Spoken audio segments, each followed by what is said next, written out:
Y'all already know what day it is. It is Christmas Eve. Oh my god, guess who just texted? Who? Your mom. No. I'm not telling her where we're going. No. Say that to the camera. What did you say? I said I did not tell anyone where we're going, and I still won't, okay? Alright, you guys, we have finally made it to North Georgia. Babe, where do you have us at? We are literally in the back of the backwoods. Well, they said we would be secluded, kinda, so. Yeah, but not even one. We haven't walked past one person. Hell, we haven't seen one damn car neither.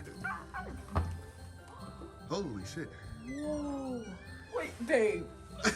What? Take a picture of me in the... Oh shit, that's so dope. That is so dope.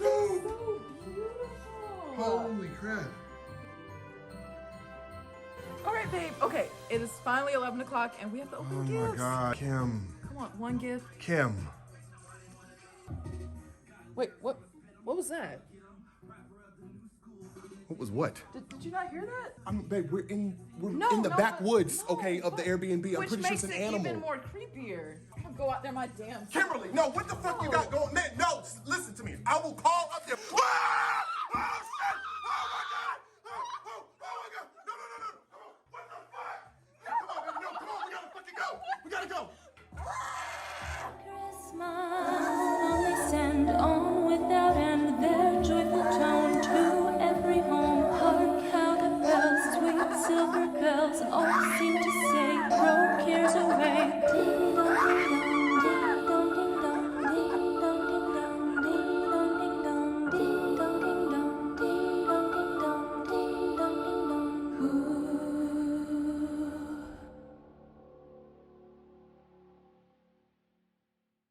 Ladies and gentlemen, we are here with Shreco Bakari and Teddy Martin of Maniacal Night. Guys, what is up? How you doing? Have my coffee. I'm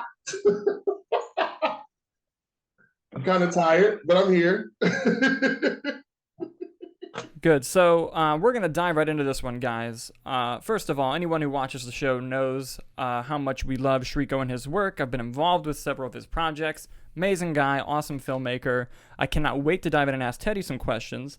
But first, I am going to start off with Shreco. Shreco, tell us about Maniacal Night. What inspired you to make this film? And, what inspired this way to dive into a feature version of the found footage horror that you're used to kind of mastering in the short levels? Well, actually, two of my favorite horror films, actually three, The Strangers, Funny Games, and 2003's Texas Chainsaw.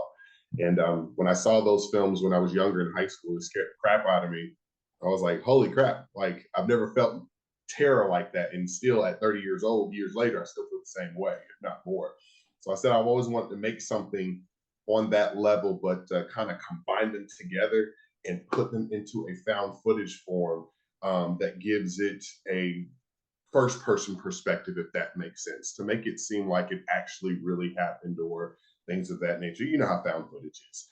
But that's what pretty much inspired me. And I studied those films again and still felt the exact same way, wrote the script. And I was like, holy crap, this is actually really scary. This is unsettling. So I was really happy about that. But I had no idea it would be a feature film.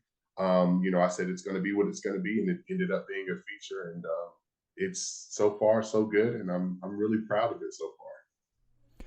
Awesome. And Teddy, first of all, great to meet you. And secondly, Nice to meet you too. I've heard a couple of the killer tracks on the soundtrack that you've done for this film, and I'm just curious, how did you and Shreco connect for this project, and what were some of the things emotionally that you kind of had to dive into in order to create the soundtrack for this film? So I actually know Shreco from my fiance, because my fiance actually met him a few years ago, and we actually follow each other on social media. So I've always enjoyed what he's been doing and vice versa. And he approached me one day, and actually his assistant director, shout out to Ashley, approached me. And we had a conversation, and then I met with him, and he actually handpicked the songs that he wanted to have on the soundtrack. which like I thought fit perfectly for the movie. So I was super excited because no one had ever asked me to have music placement for a film before. So this is a first. And follow up, what are some of your favorite movie soundtracks off the top of your head? I would have to say my favorite soundtrack. It's a musical, and I would have to say that it would have to be Dreamgirls. It's like my Okay. favorite like sound. Hey. I don't know, the music on there is just like, I just remember at some point like that was the only like album I was like listening to at one point in like 2006. Like that's all I listened to. So like I sang Effie White into like the ground. I just like so that was my favorite soundtrack. I would have to say Dreamgirls 2006. Good pick. Okay. Mm-hmm. Now, Shreek, I've managed to see the trailer online, and I had a few questions about the sort of the mask design, kind of what the genesis of that was, your inspiration that you drew from on that. Just sort of walk us through the origin of those specific designs, because they are very creepy.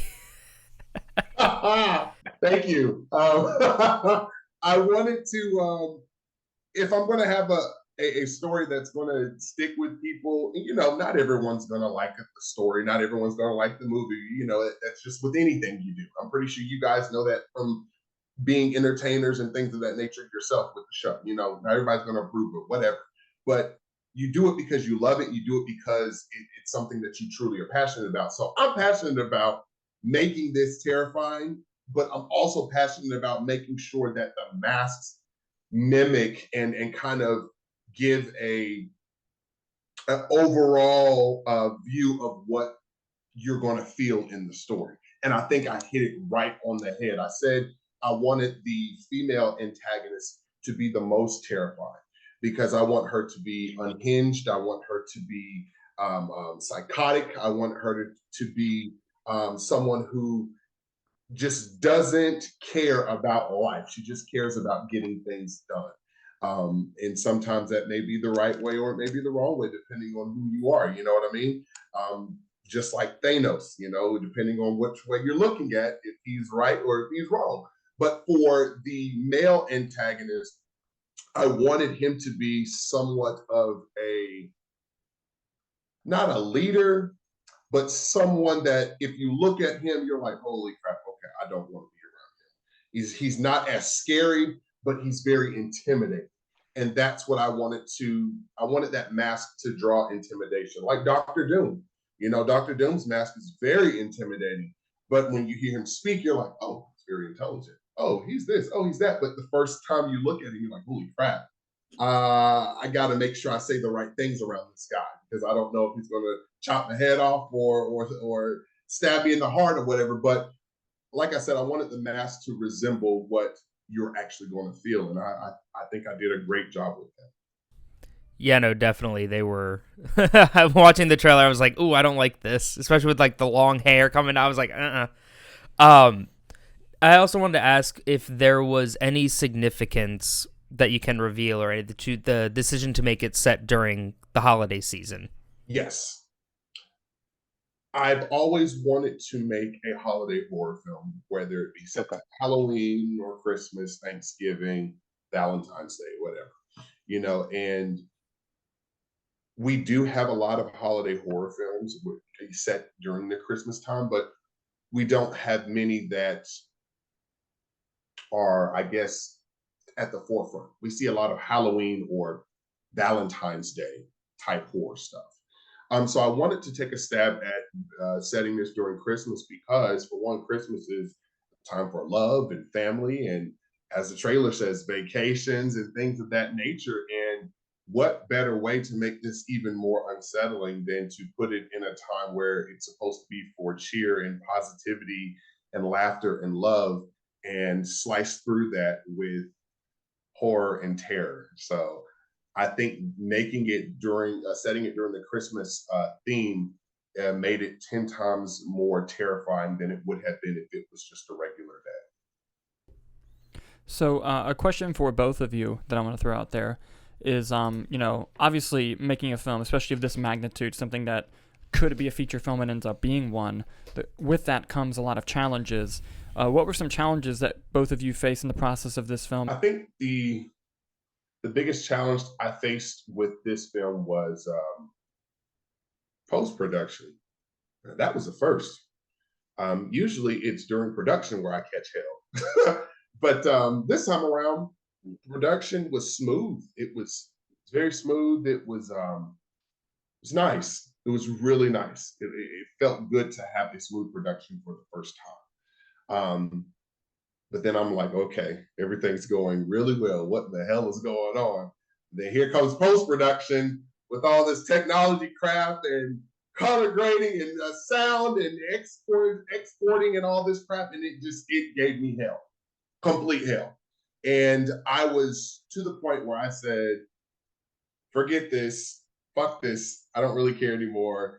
This is just gonna have to wait till fucking 2023 because I cannot deal with this type of unnecessary stress. It was unnecessary. It was like little shit.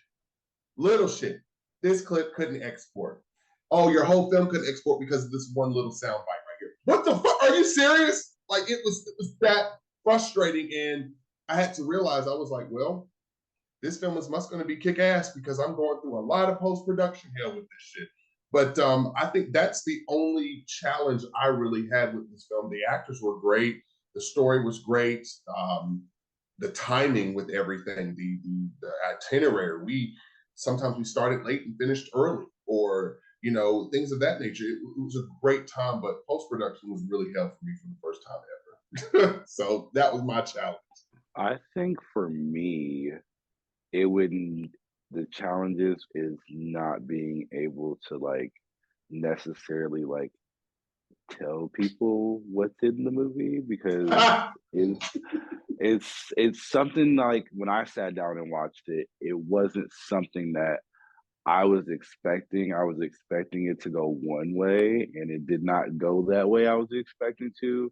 So either way, it turned out to be a great film. So like I said, I think for me, it's just the excitement of wanting to tell everything, but I can't do it. So I think that was the biggest challenge. Now I'm just chilling now. I'm just kind of sitting back and enjoying this moment, and just, because like I said, it's a first for me.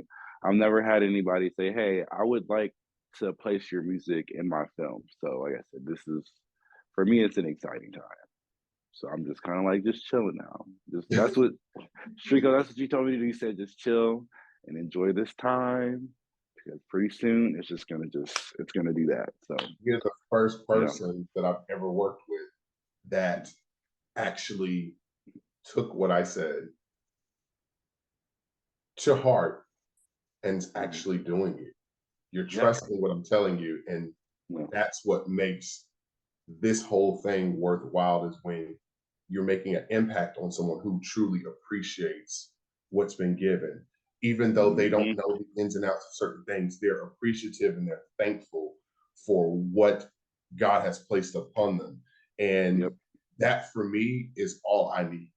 And it took years to get someone like Teddy to be like that, but it was well worth it. You know what I'm saying? This whole group, even down to, the other cast members and whatnot, but specifically on him and how expressive he is with his gratitude and things of that nature. It's a very emotional thing. So I appreciate you on that 100%. I appreciate you. Thank you. So something else that I wanted to add is, with a film like this, a lot of, especially with found footage, a lot of this is riding on the performances of the actors. And without really grounded, really scary, really human from the main protagonists' performances, the whole film doesn't work. And I know you're very particular in the actors that you cast. On set and during rehearsals, during all of that, were you ever looking at the actors, kind of just going damn, I made the right choice, or damn, I really, really am happy with how this is flowing, especially on, with found footage, really long shooting days because you're filming in real time, like you're filming it as if it's an everyday activity.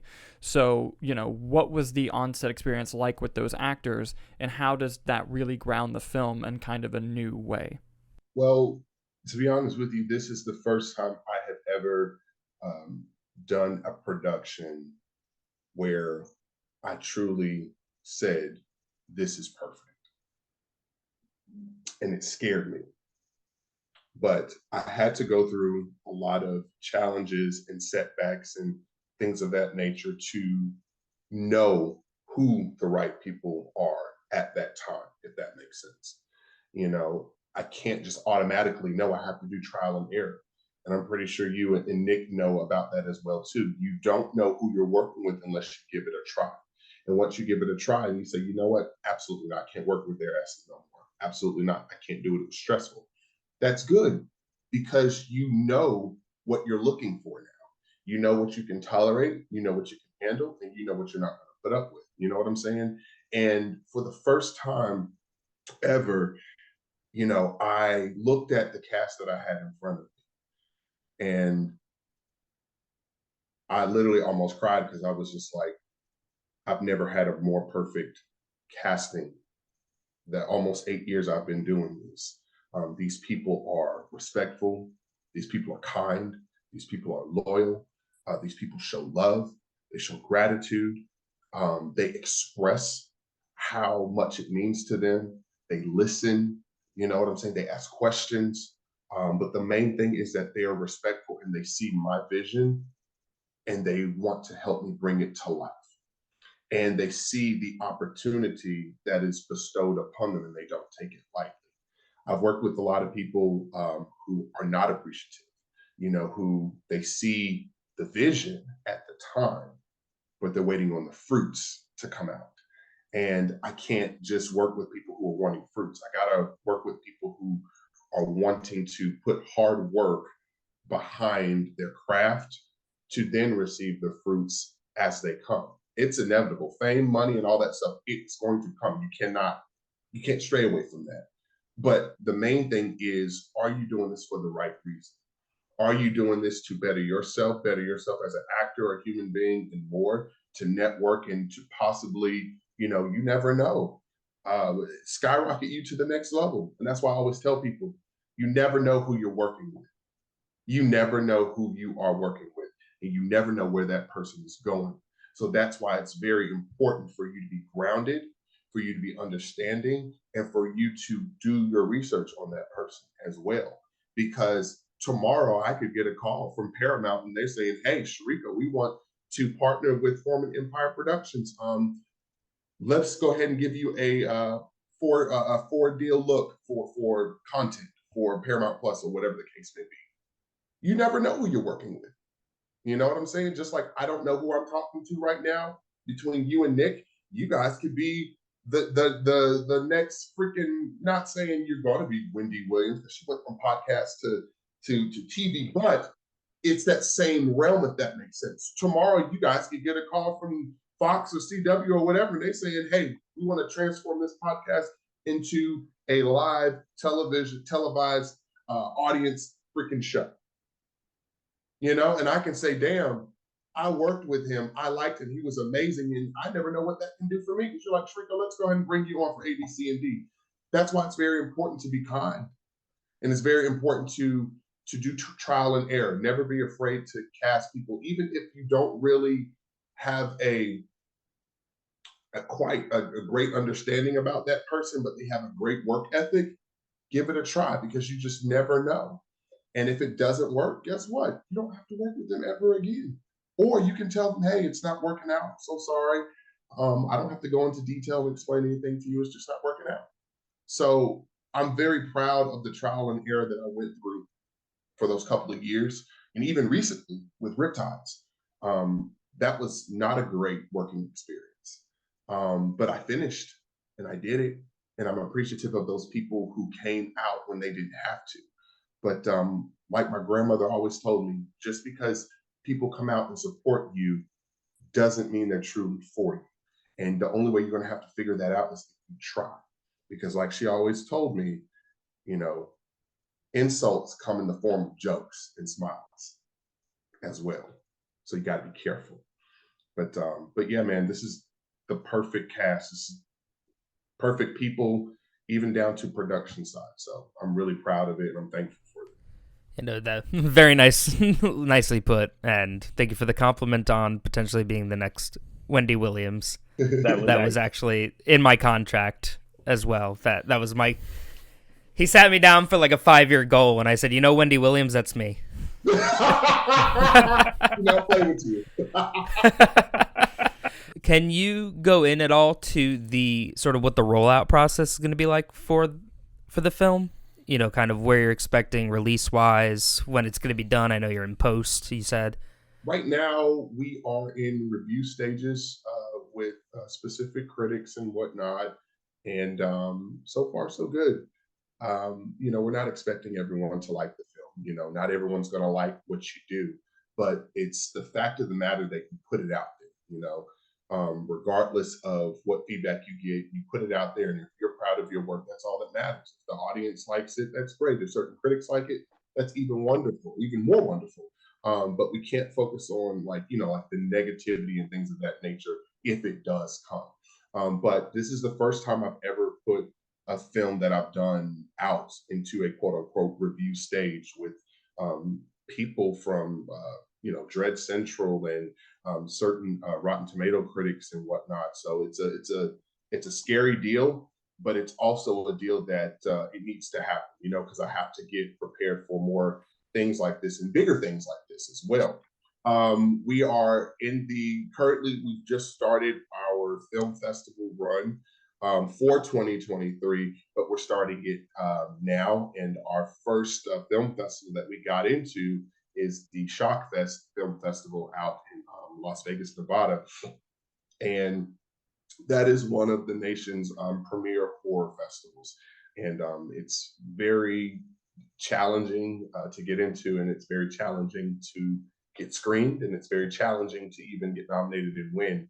And for my feature debut, I'm really happy that they saw me, they saw my work, they saw what I was trying to tell, they got the story and whatnot, and they said, you know what, we're going to screen this. So we became an official selection, and we're just waiting to see if we got nominated for anything, and the screening will be virtually next Saturday. But as far as distribution and things of that nature for the film, right now we can't put it out there because we are being considered for a lot of big festivals, which that means we cannot have it on any type of streaming service, internet, distribution, TV, whatever the case may be. That just cannot happen. So once we're done with the festival run, with these bigger festivals, then we'll see what happens. And but regardless, we do have 2 platforms, POV Horror and Nexus streaming service, that the film will be on later after the festival run is completed. But this time around, I told myself I can't stay stagnant when it comes to festivals. I can't stay stagnant when it comes to smaller festivals, monthly festivals, things of that nature. That's what I needed when I did my short films. But for my first feature debut, I said I can't treat this as such. I have to treat this as a big deal, because if I don't think it's a big deal, no one else is going to think it's a big deal. And I'm really happy to say, out of the 8 big film festivals thus far that we've submitted into, we've gotten into 1 already. So that is a big deal, and I'm really proud of that. We find out our next big festival coming up on Christmas Eve, and then January, February, March, April, we get those notifications for those other huge festivals. But this time around, it's more about quality, not quantity. Because as I was told by my goddad, all it takes is one name, one reviewer, one company, or one person to see this, and that's all I need. I don't need official selection 1, 2, 3, 4, 5, 6, 7, 8, 9, 10, 11, 12, 13. Oh, we got accepted into 200 film festivals and got nominated for 50 awards and won 75. I really don't care about that. I care about the quality. You know, if my ass can get us into Screamfest in Beverly Hills, that is the Sundance of horror. You can't tell me shit after that. Not a damn thing.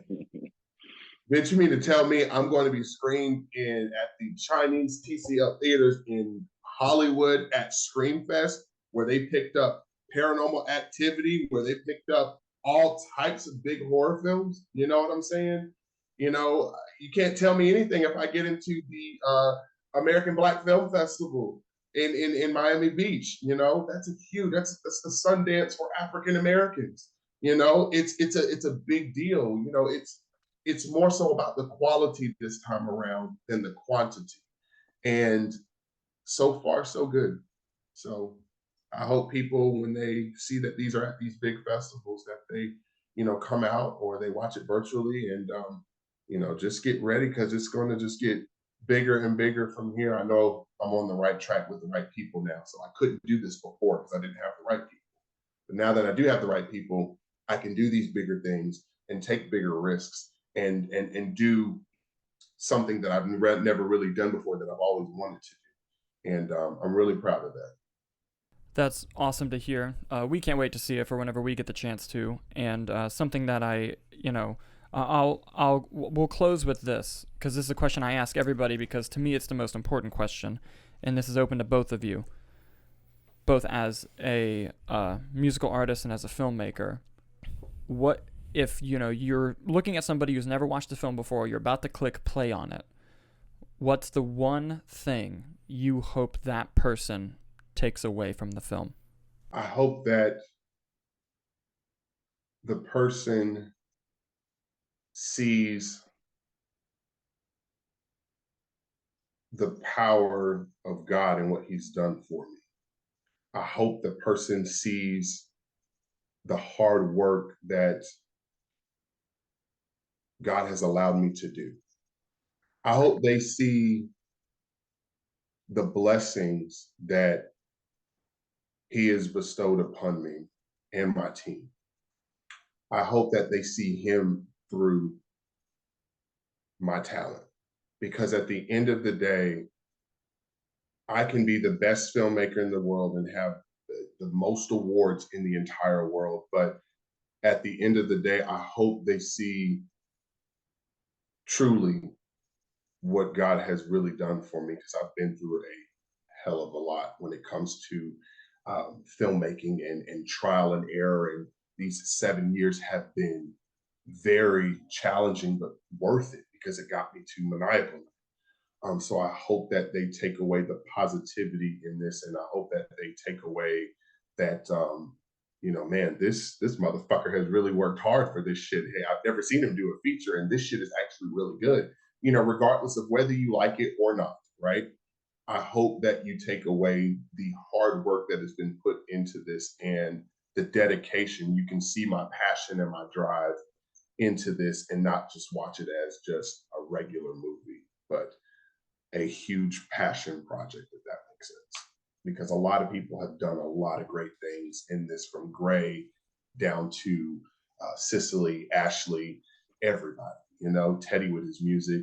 So that's what I really hope that they see the passion, the power, and the love of God through all of this and all of us. I think for me, I just want people to take away the message in this film, because there is a message in this film. Mhm. You really have to like sit down and you have to watch it.